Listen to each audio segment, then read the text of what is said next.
పాస్టర్లో కొంతమంది మహిళలు మల్లెపూలు పెట్టుకుంటే బజారుదని, గాజులు వేసుకుంటే వేశ్యలని, భారతీయ మహిళల్ని వాళ్ళ సాంప్రదాయాల్ని కించపరిచి మాట్లాడడం మీకు తప్పుగా లేదా? కేవలం భారతదేశంలో మాత్రమే ప్రారంభించారు పువ్వులు పెట్టుకోవడం. గాజులు అనేది ఒక మూఢనమ్మకం నుంచి ప్రారంభమైంది. ఓకే, మరి ఇదే మూఢనమ్మకాలని మీరంటే మీ చర్చిల్లో కూడా అరటిపళ్ళు ఇస్తే పిల్లలు పుడతారని, కర్చీఫ్ ఇస్తే స్వస్థత పొందుతారని, మరికొందరు యేసుక్రీస్తు మార్కెట్కి వస్తున్నారని, కూరగాయలు కట్ చేసిస్తున్నారని, ఖాళీ సిలిండర్ బయట పెడితే ఫుల్ అయిపోతుందని, తెల్లారితే ఫోన్పేలో లక్షలు పడిపోతున్నాయని, మరి ఇవన్నీ మూఢనమ్మకాలు కాదా? ఇవి మూఢనమ్మకాలు కాదు, ఇవి మోసాలు అంటారు వీటిని. మత మార్పిడులు జరుగుతున్నాయి, అవునంటారా కాదంటారా? చూడండి, ఏ క్రైస్తవుడు కూడా ఎవరిని మతం మారమని అడగడు.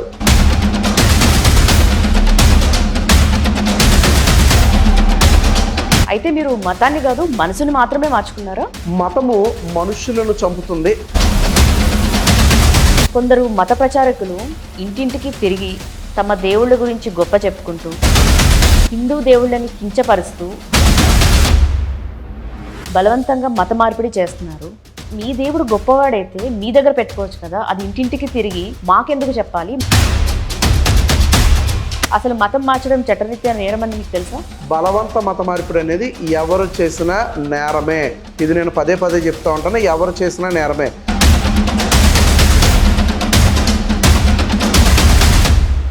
స్వస్థత పేర్లతో మోసం జరుగుతుందంటే మీరేమంటారు? కొందరు స్వస్థత పేరుతో మోసం చేస్తున్నారు అనేది వాస్తవం అంటాను. దేశం గొప్పదా, మతం గొప్పదా? క్రీస్తును నమ్ముకున్న వాడిగా నాకు బైబిల్ చాలా గొప్పది, అలాగే ఈ దేశంలో పుట్టాను కనుక ఈ దేశం కూడా చాలా గొప్పది. స్త్రీలే ఎక్కువగా మత మార్పిడిలకు గురవుతున్నారు.